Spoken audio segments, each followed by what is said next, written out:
उत्तर प्रदेश के मुख्यमंत्री जिंदाबाद जिंदाबाद जिंदाबाद। आदित्यनाथ योगी जिंदाबाद जिंदाबाद जिंदाबाद। उत्तर प्रदेश के मुख्यमंत्री जिंदाबाद जिंदाबाद जिंदाबाद। उत्तर प्रदेश के मुख्यमंत्री जिंदाबाद जिंदाबाद जिंदाबाद। योगी मोदी जिंदाबाद जिंदाबाद जिंदाबाद। जय श्री राम।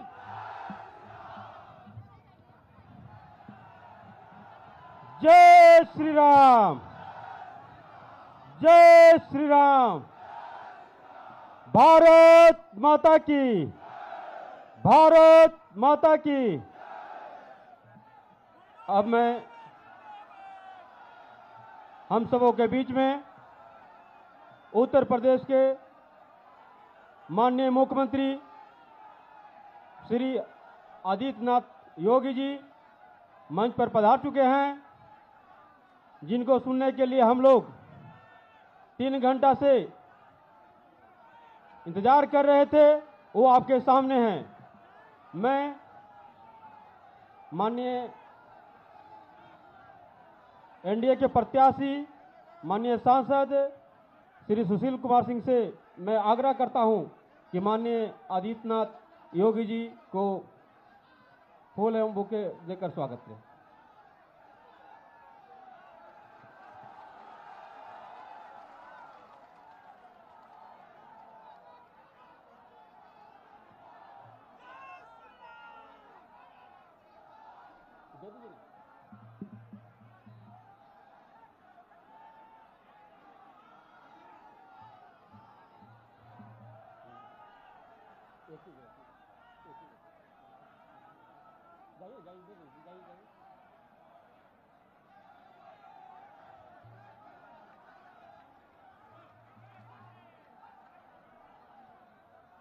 अब मैं एनडीए के माननीय प्रत्याशी माननीय सांसद श्री सुशील कुमार सिंह से आग्रह करता हूं कि आए अपनी बातों को रखें। माननीय सुशील कुमार सिंह जी। जय श्री राम।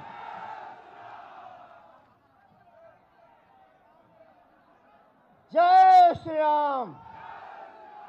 जय जय श्री राम। आज देश के सबसे बड़े राज्य उत्तर प्रदेश के और राष्ट्र के सर्वश्रेष्ठ मुख्यमंत्री परम आदरणीय योगी आदित्यनाथ जी महाराज,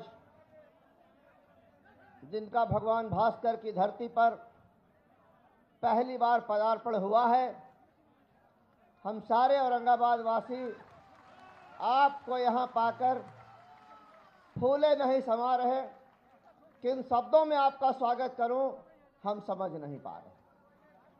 मित्रों, इस चुनावी सभा के अध्यक्ष राष्ट्रीय लोक मोर्चा पार्टी के जिलाध्यक्ष भाई अशोक मेहता जी,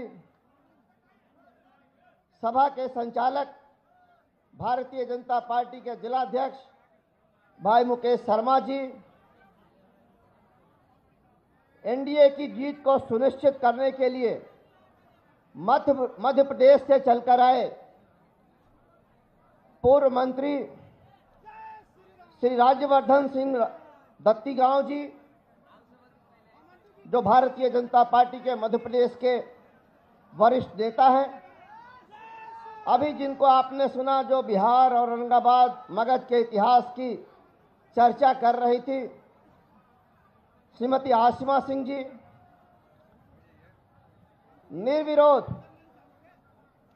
विधान पार्षद चुने गए मिर्जापुर सोनभद्र उत्तर प्रदेश से हमारे भांजे श्याम नारायण सिंह उर्फ विनीत सिंह जी, माननीय विधान पार्षद औरंगाबाद मेरे भाई जो मगही में बड़े सरल शब्दों में आपको संबोधित करते हैं श्री दिलीप कुमार सिंह जी, जनता दल यूनाइटेड के जिलाध्यक्ष पूर्व विधायक भाई अशोक सिंह जी, पूर्व विधायक भाई ललन भुइया जी, पूर्व एमएलसी छोटे भाई राजन सिंह जी, भारतीय जनता पार्टी के वरिष्ठ नेता भाई प्रमोद चंद्रवंशी जी, बहन अमृता राठौर जी, बहन का दिया ये भी भांजी ही लगती है, औरंगाबाद नगर परिषद के अध्यक्ष भाई उदय गुप्ता जी, भारतीय जनता पार्टी के नेता, विधानसभा का चुनाव भी लड़ चुके हमारे कौशल विद्यार्थी जी,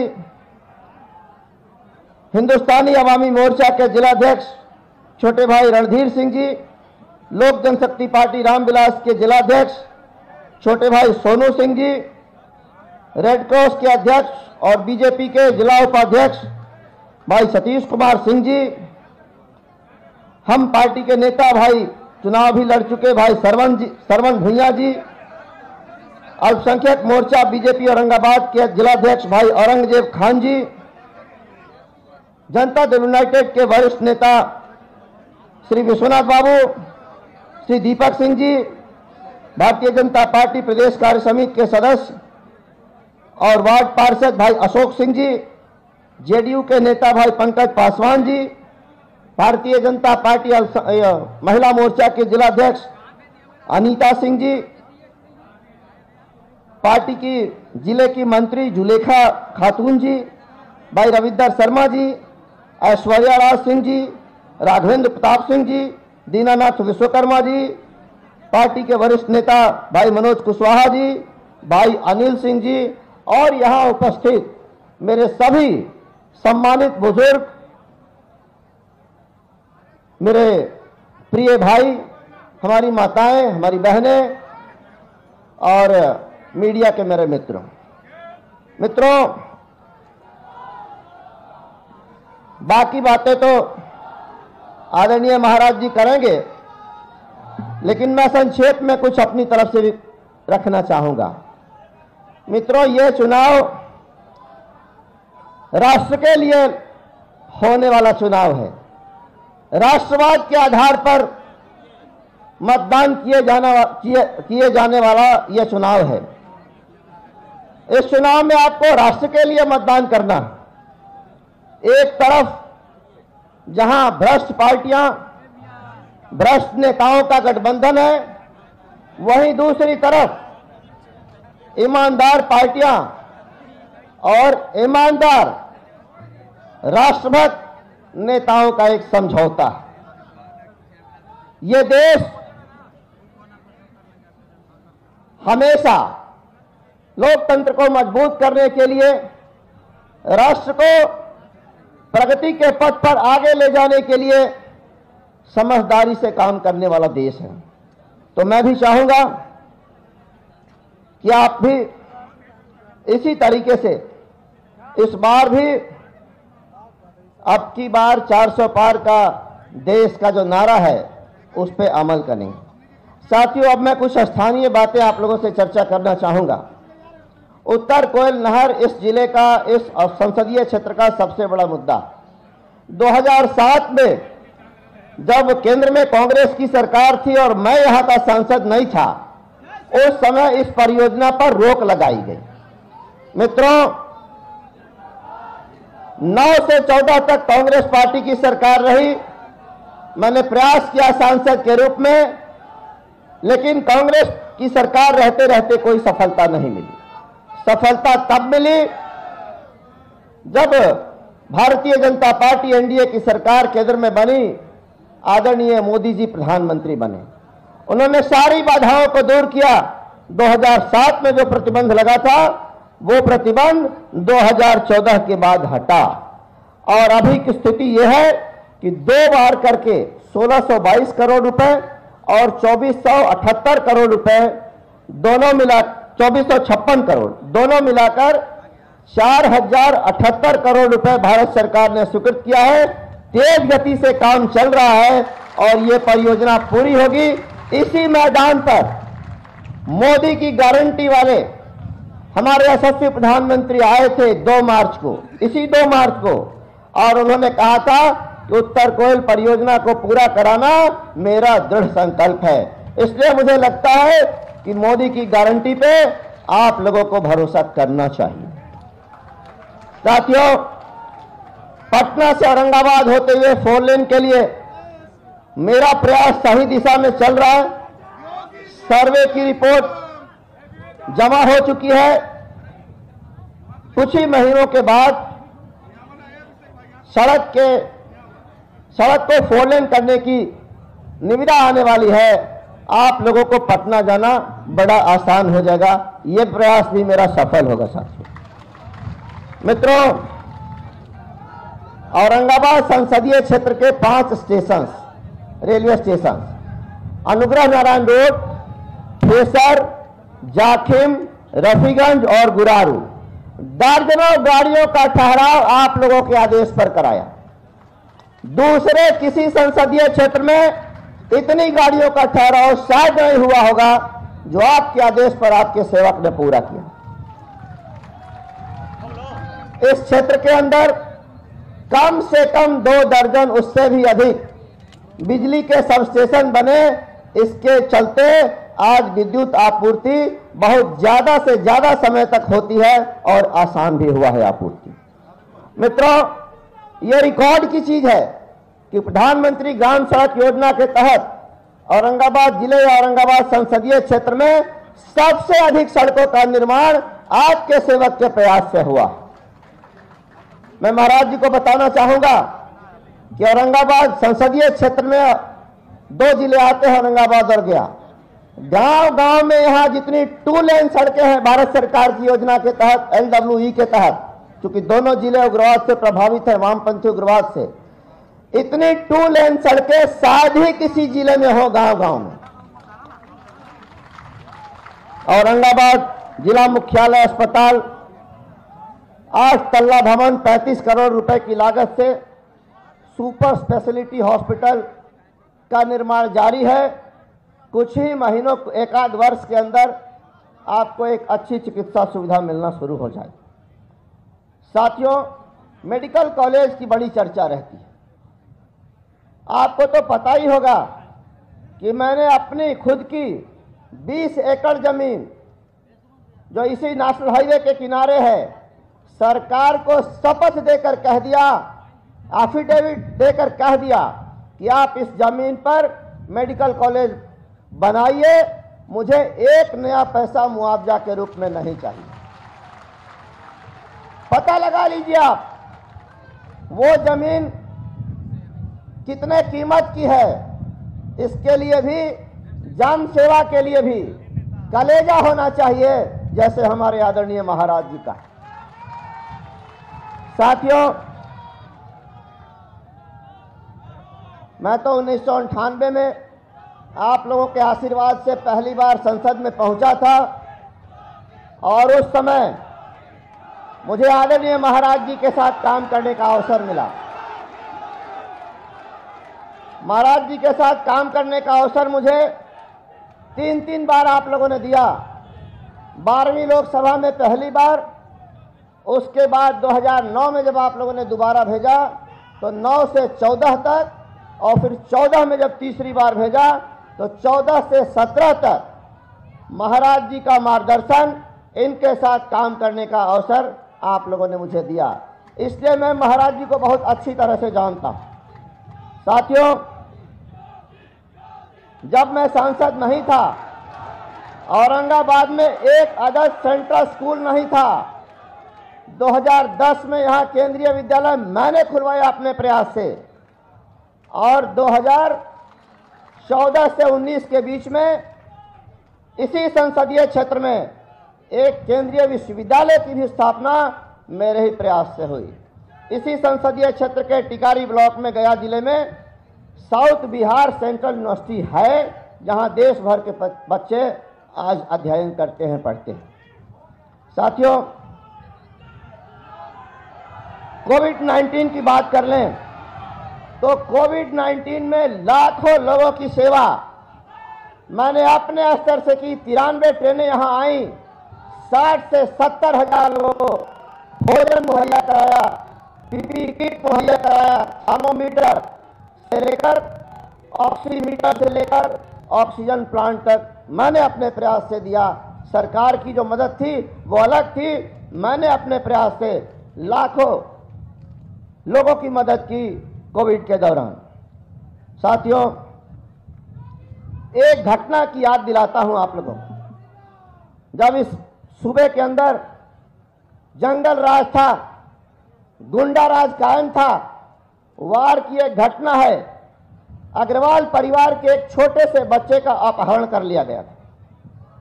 वो परिवार बहुत ज्यादा धनी नहीं था, साधारण परिवार था।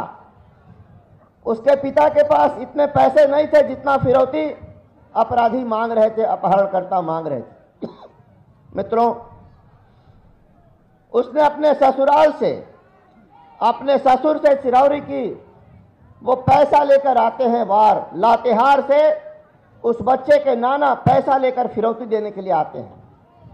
लेकिन जब वो पिता, उसके ससुर यानी बच्चे के नाना फिरौती देने के लिए जाते हैं अपराधियों के पास, अपराधी उसी गुंडा राज के, उसी पार्टी के समर्थक थे। गलती उस बाप से ये हो गई कि वो पहचान गया उस अपराधियों को और उसके मुंह से निकल गया कि आप ही लोगों ने ऐसा किया है, आप लोगों को मेरे साथ ऐसा नहीं करना चाहिए था। नतीजा क्या हुआ? अपराधियों ने पैसा तो ले ही लिया, बच्चे की भी हत्या कर दी, उसके बाप की भी हत्या कर दी, उसके नाना की भी हत्या कर दी, ताकि उनकी बात बाहर तक नहीं जा सके। मित्रों, मैं आप लोगों को कहना चाहूंगा, उस घटना में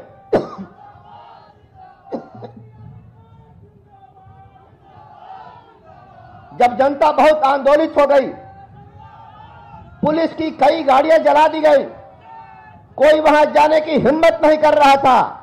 सुशील सिंह वहां पहुंचा घटनास्थल पर, सारे लोगों को समझा बुझाकर मैंने उस मामले को निपटाया। उस समय सरकार की कोई योजना नहीं हुआ करती थी किसी को मदद पहुंचाने की। गरीब परिवार था, एक छोटी सी मेडिकल की दुकान थी वार बाजार में। हमने तय किया कि भीख मांगकर, चंदा करके इस परिवार को कम से कम 1,01,000 रुपया देंगे, ताकि ये विधवा, ये बहन अपनी जीविका चला सके, अपने बाल बच्चों को पाल सके। चंदा किया, भीख मांगा। इसी औरंगाबाद शहर में किसी ने 100 रुपया दिया, किसी ने 500 दिया। अधिकतम सहयोग मेरा हुआ और हमने उसके श्राद्ध के दिन 1,01,000 रुपया का ड्राफ्ट बनाकर उसके घर पहुंचा दिया। साहब, अग्रवाल परिवार अभी भी है। वो आपको अभी बताया ही गया कि एक सीरीज की एक गुप्ता परिवार की बहन, जिसका चेन छीन लिया गया, अपराधियों ने चेन छीन लिया, अपराधी चेन छीन कर भाग रहे थे। मैंने औपचारिकता नहीं की कि पुलिस को फोन कर दिया, हमारी ड्यूटी खत्म। मैंने अपराधियों का पीछा किया। अपराधियों ने तमंचे लहराए मेरे ऊपर, उन लोगों ने पिस्टल भिड़ा दिया, लेकिन मैं डरा नहीं। ऊपर से तो आप लोगों के लिए भले सरल हूं, भले बहुत मुलायम हूं, लेकिन जहां गलत होता है वहां सुशील सिंह की अंतरात्मा जाग जाती है। मैंने उस बहन की रक्षा के लिए 12 किलोमीटर अपराधियों का पीछा किया, उनको पकड़ा, उनका हथियार बरामद किया, सोने का चेन जो 2 टुकड़े में था वो बरामद किया और उस बहन को वहीं सुपुर्द कर दिया। साथियों,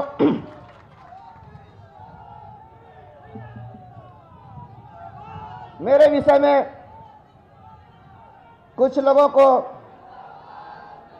ऐसे तो कुछ नहीं, लेकिन हाँ रहती है कि चुनाव में यहां नहीं आए। हम लोग बहुत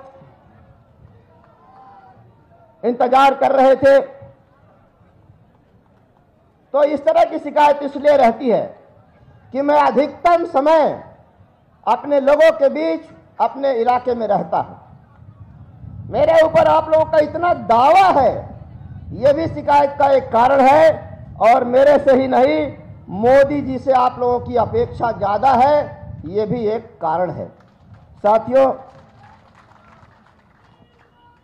औरंगाबाद के आप महान मतदाताओं ने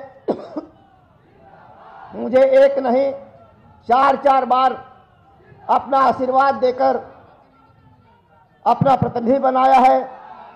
एक बार मुझे विधायक भी रफीगंज के लोगों ने बनाया। मेरा पूरा परिवार, केवल मैं नहीं, मेरा पूरा परिवार देश से लेकर राष्ट्र की सेवा में रात दिन लगा रहता हूं। मैं रहूं ना रहूं, मेरे परिवार के लोग भी आप लोगों की आवभगत करते हैं, सेवा करते हैं और जो हो सकता है वो काम भी करते हैं। मेरे छोटे भाई जो भारतीय फौज में थे, कर्नल से रिटायर हुए, इन्फेंट्री में थे, अभी जब डोकलाम की घटना हुई थी उस समय वो सेवा में थे, रिटायर नहीं हुए थे। डोकलाम की घटना होने के बाद स्थिति हिंदुस्तान और चाइना के बीच बहुत तनावपूर्ण हो गई थी। ऐसा लग रहा था जैसे युद्ध होकर रहेगा। उसी समय मैं अपने छोटे भाई के संपर्क में लगातार था और मैंने पूछा क्या स्थिति है। इन्होंने कहा कि सब कुछ तैयारी हो चुकी है, जिस समय हुक्म आ जाएगा उस समय हम लोगों को बॉर्डर पर जाना है। मेरी माँ, मैं उस समय दिल्ली में था, अभी मैं बोल रहा हूं तो मेरे रोंगटे खड़े हो रहे हैं। मेरी माँ ने मुझसे पूछा, बबुआ लड़ाई हो जाती का?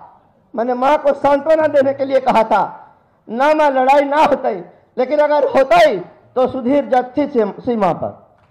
मित्रों, मेरा पूरा परिवार, मैं अभी भी बोल रहा हूं तो मेरे गले रूंध रहे हैं और मेरा रोंगटा खड़ा हो रहा है। इसीलिए मैंने कहा कि मेरा पूरा परिवार आप लोगों की सेवा में और देश की सेवा में लगा रहता है। साथियों, मैं जहां कहीं जाता हूं, जिसके पास भी पहुंचता हूं, वहां औरंगाबाद के लिए और बिहार वासियों के लिए कुछ न कुछ जरूर मांगता हूं। मैं गया था महाराज जी से मिलने। सपा की सरकार जब उत्तर प्रदेश में थी, अभी नवरात्र का महीना चल रहा है, आज सप्तमी का दिन है, यहां से लाखों लोग मां विंध्यवासिनी के दरबार में मत्था टेकने जाते हैं। उस समय स्थिति क्या थी? बनारस बाईपास से मिर्जापुर होते हुए विंध्याचल पहुंचना बड़ा कठिन, बनारस के आगे से जाइए और आई से विंध्यवासिनी दरबार तक पहुंचना बड़ा कठिन। अभी महाराज जी उस दरबार को सजा रहे हैं। रास्ता बहुत खराब था। महाराज जी ने मुझसे पूछा, सुशील बताइए किधर आए हैं? मैंने कहा महाराज जी आपके दर्शन के लिए, आशीर्वाद के लिए आए। नहीं, कुछ काम हो तो बताइए। मैंने कहा मेरा तो कोई अपना काम नहीं है, लेकिन बिहार के लोग प्रतिवर्ष नवरात्र में या ऐसे भी लाखों की संख्या में मां विंध्यवासिनी के दरबार को आते हैं। 2 सड़कें हैं, दोनों खराब हैं। आज मुझे बताते हुए खुशी हो रही है कि दोनों तरफ से विंध्यवासिनी के दरबार तक पहुंचने के लिए महाराज जी ने 4 लेन सड़कों का निर्माण करा दिया है।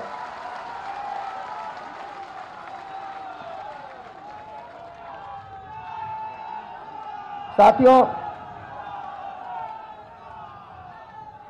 आज हमारे रामलला एक भव्य और दिव्य मंदिर में विराजमान हो गए हैं। अभी तो काम चल ही रहा है। अगले 2-3 वर्षों में जब आप जाएंगे तो आप अयोध्या को पहचान नहीं पाएंगे कि यही अयोध्या है जहां हम पहले 5 वर्ष आया करते थे। मित्रों, समय का अभाव है, इसलिए मैं अंतिम बात कहकर अपनी बात को समाप्त करूंगा। 1998 से 2024 यानी लगभग 26 वर्ष मुख्य धारा में रहते रहते हुए आप लोगों की मैंने सेवा की। मेरे जीवन का एक ही लक्ष्य है, एक ही संकल्प है, पूरी ईमानदारी बरतते हुए, आप लोगों को पूरा सम्मान देते हुए आपकी सेवा करना, यही मेरे जीवन का लक्ष्य है। साथियों, 26 साल लंबा अंतराल होता है, लंबा कार्यकाल होता है। 26 साल में एक दाग जो सुशील सिंह के ऊपर लगा हो, चोरी का, घुसखोरी का, कमीशन खोरी का, अहंकार का, क्षेत्र में नहीं रहने का, लोगों से नहीं मिलने का, तो मैं आप लोगों के सामने नतमस्तक हूं आप लोगों के सामने। लेकिन मैंने आप लोगों का प्यार जीता है, आप लोगों का विश्वास जीता है, आप लोगों का भरोसा जीता है। यही कारण है कि अशोक जी कह रहे थे, एक बार में एंटी इनकम्बेंसी हो जाती है, एक बार में लोग नाराज हो जाते हैं। यहां तो 5-5 बार के बाद मैं 6ठी बार आप लोगों के सामने आशीर्वाद के लिए आया हूं और यह क्रम जारी रहेगा। जिस प्रकार से मोदी जी की गारंटी है, उसी तरह से पूरी ईमानदारी के साथ पूरा सम्मान देते हुए आप लोगों की सेवा, यह सुशील सिंह की गारंटी है। इन्हीं शब्दों के साथ आप सबों को बहुत बहुत धन्यवाद। और अब आप मेरे आदरणीय, मेरे पूज्य महाराज जी को सुनना चाहेंगे, धैर्य से सुनेंगे। धन्यवाद।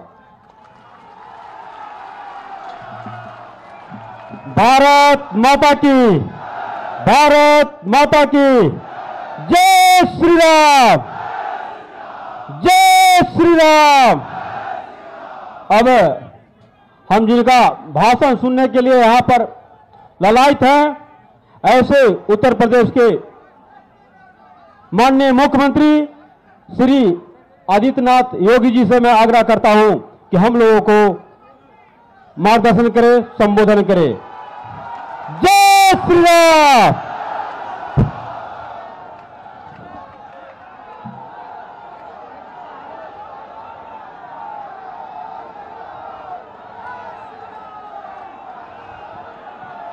भारत माता की, भारत माता की, भारत माता की। वंदे वंदे वंदे।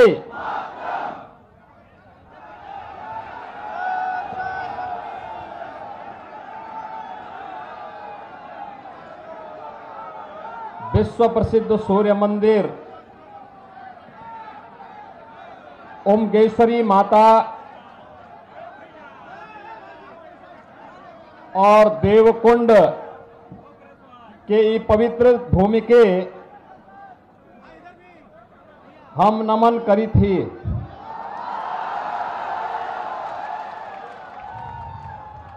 आप सबके सादर अभिवादन करी थी। भगवान भास्कर की कृपा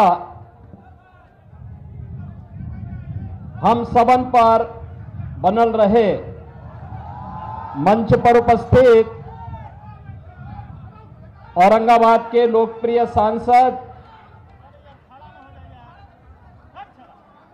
माननीय श्री सुशील कुमार सिंह जी,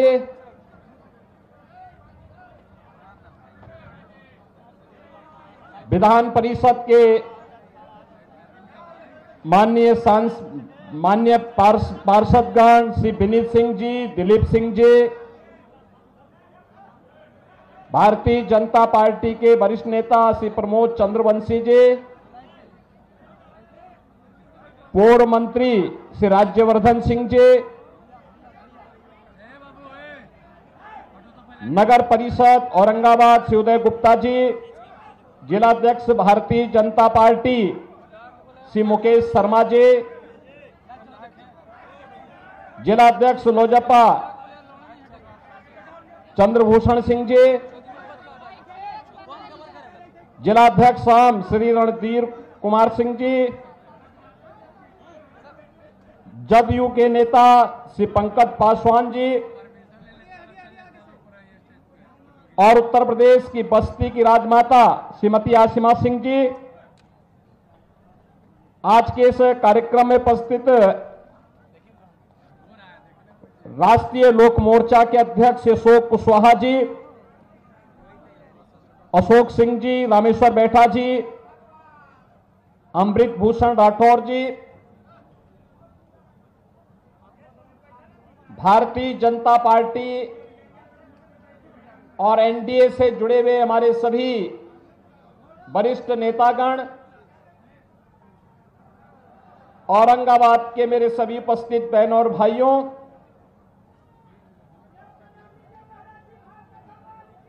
बिहार के चित्तौड़गढ़ के रूप में जाने जाने वाला हमारा औरंगाबाद की शौर्य भूमि को नमन करता हूं, जिस भूमि ने बिहार की विभूति श्री अनुग्रह नारायण सिन्हा जैसे महापुरुषों को जन्म दिया हो, इस पावन धरा को नमन करते हुए मैं आप सबका हृदय से अभिनंदन करता हूं। बहनों और भाइयों, 500 वर्षों का इंतजार समाप्त करके आज अयोध्या धाम में आप सबने प्रभु श्री राम लला को विराजमान होते हुए देखा है।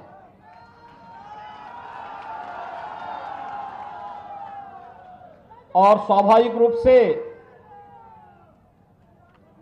प्रभु राम को विराजमान तो अयोध्या धाम में किया गया, लेकिन उत्साह और उमंग बिहार के अंदर था।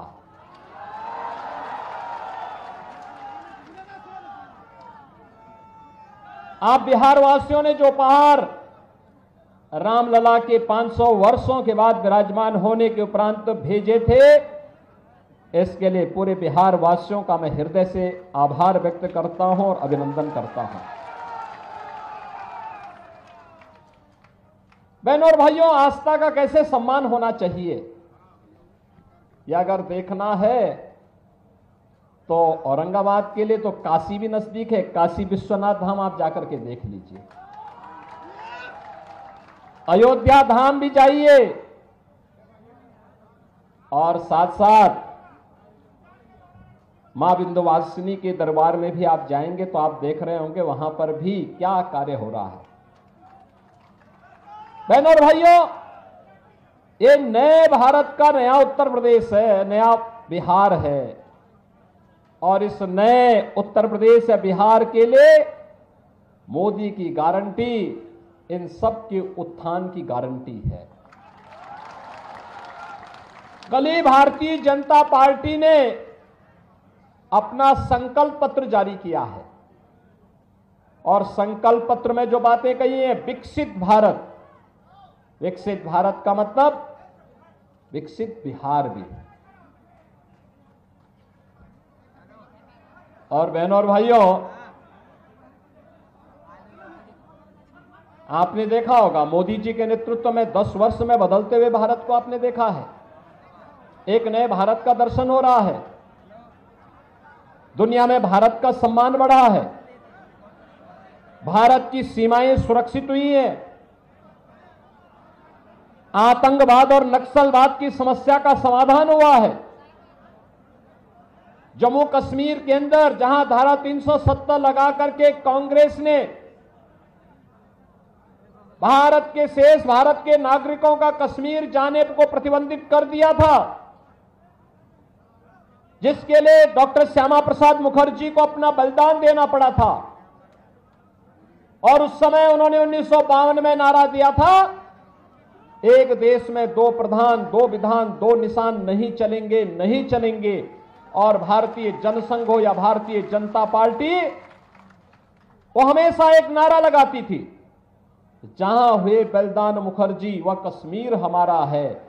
लेकिन बहनों और भाइयों, उस सपने को भी साकार किया है प्रधानमंत्री मोदी जी ने। आज कश्मीर में आतंकवाद की जड़ धारा 370 समाप्त करके कश्मीर को भारत की मुख्य धारा के साथ जोड़ा गया। देश के अंदर नक्सलवाद की समस्या का काफी हद तक समाधान हो चुका है। जो कुछ बचे खुचे होंगे ना, अगले 5 वर्ष के अंदर उनका भी स्वाहा होगा। बहनों और भाइयों, देश के अंदर इंफ्रास्ट्रक्चर कैसे होना चाहिए, 4 लेन और 6 लेन के highway, railway, IIT, IIM, AIIMS, 1 district 1 medical college, world class universities, और हर घर नल की योजना। कोई सोचता था हर घर में पानी पहुंच पाएगा, लेकिन बहनों और भाइयों, वह साकार हो रहा है। और गरीब कल्याणकारी योजनाओं की तो कोई सानी ही नहीं। बहनों और भाइयों, किस हद तक 80 करोड़ लोग 2020 से यानी गत 4 वर्ष से फ्री में राशन की सुविधा का लाभ प्राप्त कर रहे हैं। 60 करोड़ लोगों को 5 लाख रुपए की आयुष्मान भारत की सुविधा मिल रही है। 50 करोड़ लोगों के जनधन के अकाउंट खोल दिए, जिससे दिल्ली से कोई पैसा अगर सरकार भेजती है, पैसा सीधे आपके अकाउंट में जाए, बीच में कोई दलाल उस पर डकैती न डालने पाए। 12 करोड़ अन्नदाता किसानों को प्रधानमंत्री किसान सम्मान निधि का लाभ, 12 करोड़ घरों में शौचालय, 10 करोड़ गरीबों को उज्ज्वला योजना का फ्री में सिलेंडर और 4 करोड़ लोगों को सिर ढकने के लिए एक एक पक्का मकान प्रधानमंत्री आवास योजना में। बहनों और भाइयों, हम लालू जी से कहेंगे कि आप संख्या बढ़ाइए, यहां मकान तो फ्री में मोदी जी दे ही रहे हैं।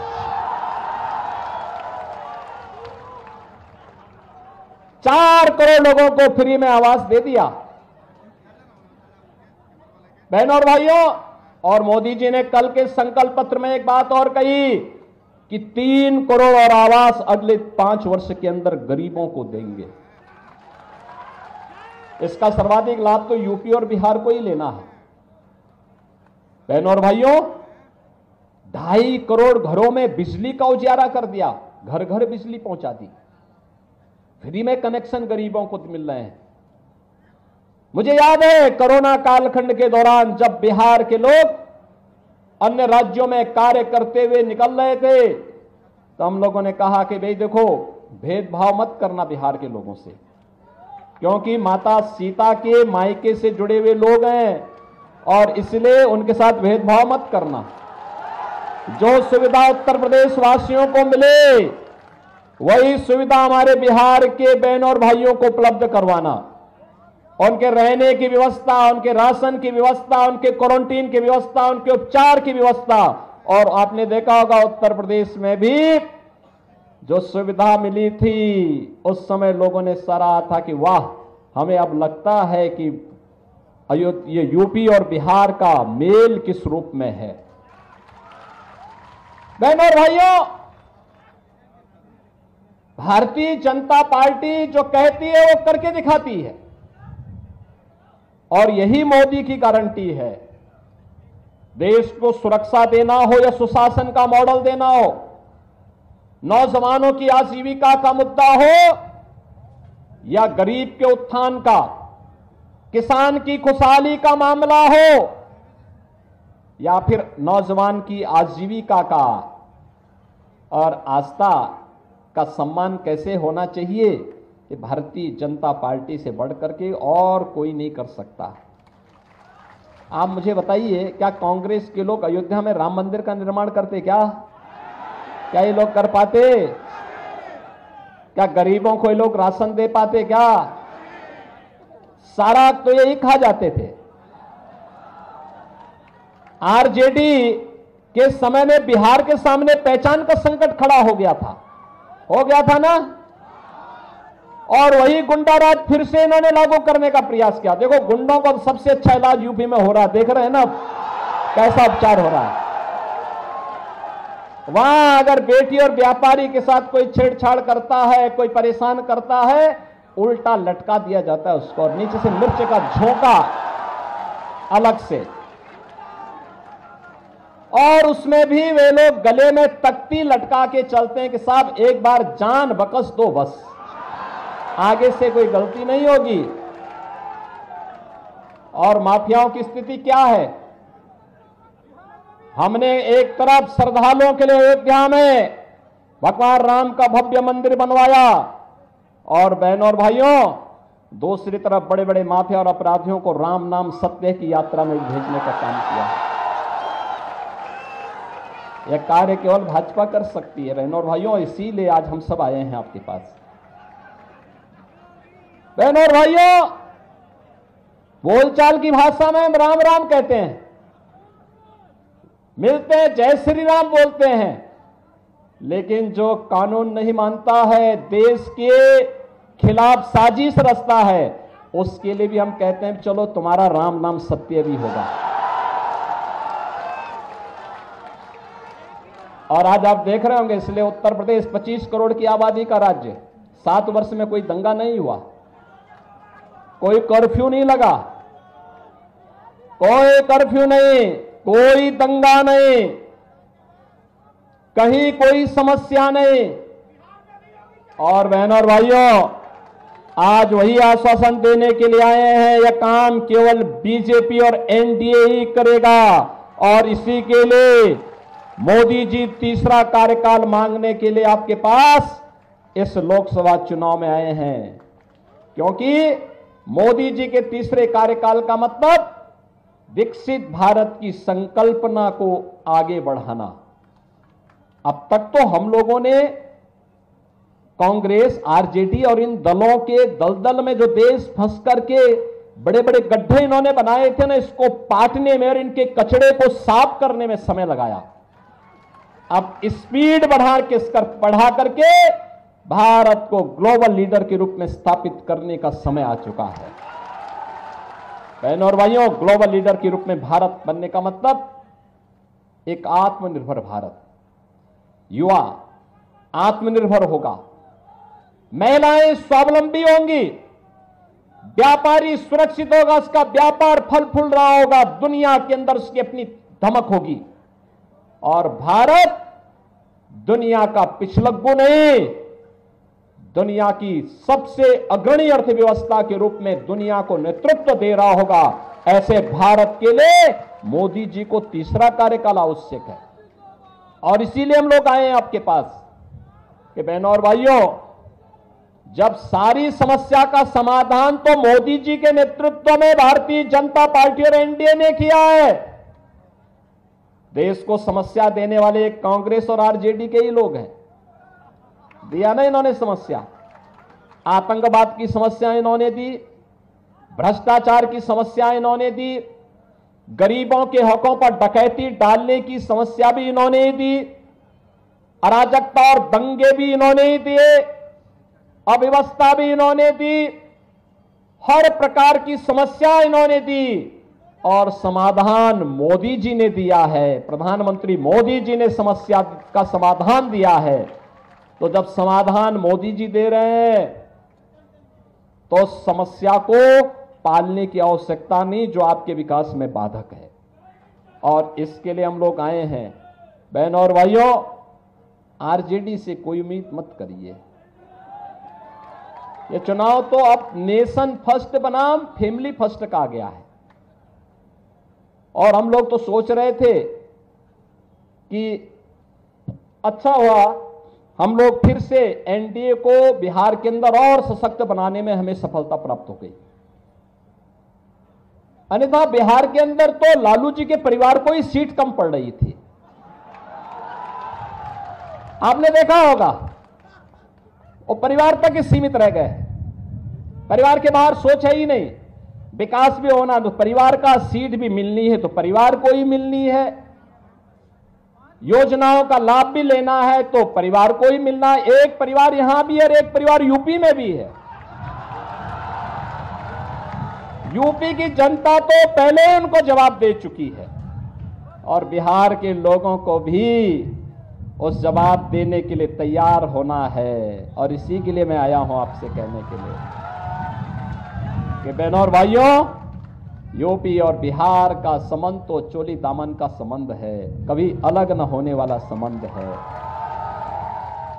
हमारे यहां जब बोलते भी हैं संबोधन में तो हम बोलते हैं जय सीताराम। पहले माता सीता का नाम लेते हैं तब राम का नाम लेते हैं, यही हमारा संबोधन है।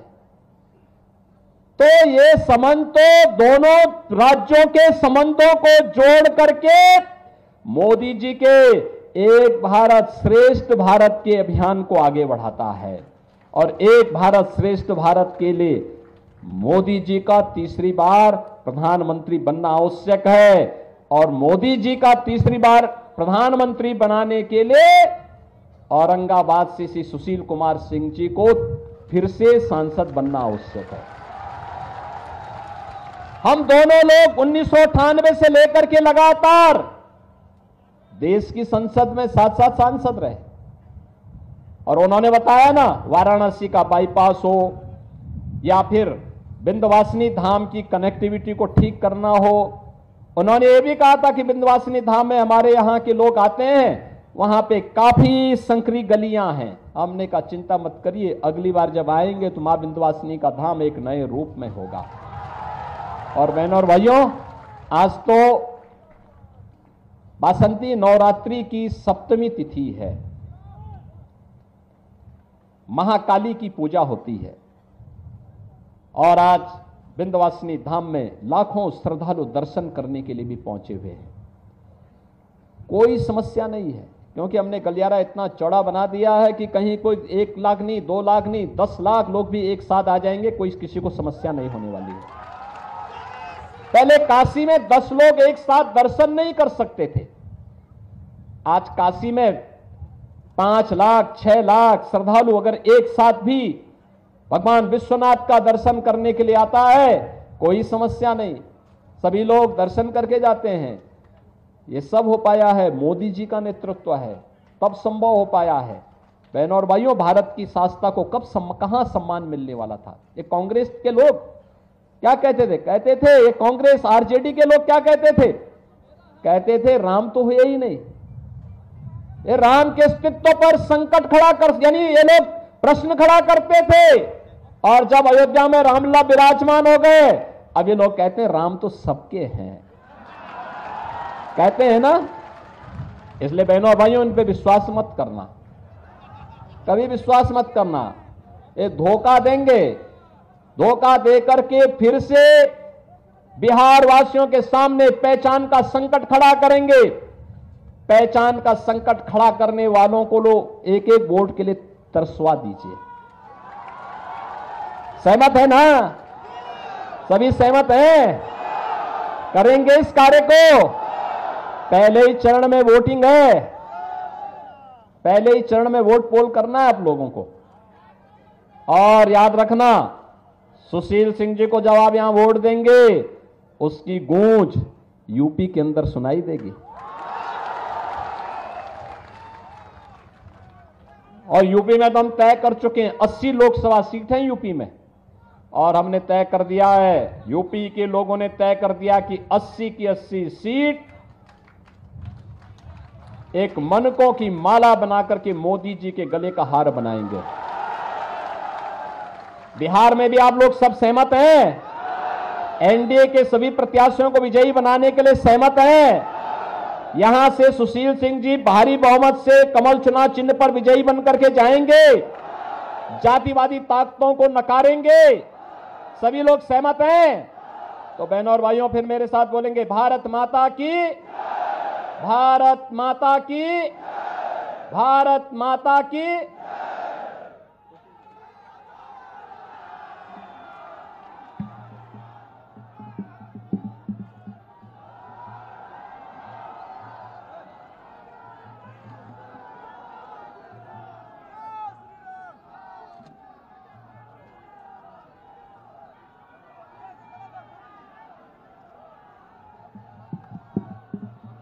जय श्री राम, जय श्री राम। भारत माता की।